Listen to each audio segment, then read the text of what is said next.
नमस्कार. आज आपण पाहणार आहोत पूर्णांकयुक्त अपूर्णांक.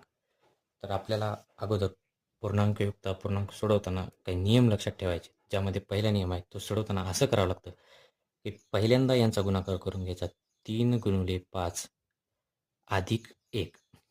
कधीही असंही करून आपल्याला सिम्प्लिफाय करून याची मांडणी करून घ्यायची. आता पाया समान असल्यामुळं आपल्याला सगळ्यात अगोदर पाया जशास तसा 3 हा लिहून घ्यायचा आहे. त्यानंतर 3 गुणिले 5 अधिक 1 16 अधिक 3 गुणिले 3 9 अधिक 2 11. तर याची बेरीज करून घ्यायची 27. 16 अधिक 11 27. पाया जशास तसा 3. भाग असत असेल तर भाग द्यायचा. 3 1 3 9 3 27.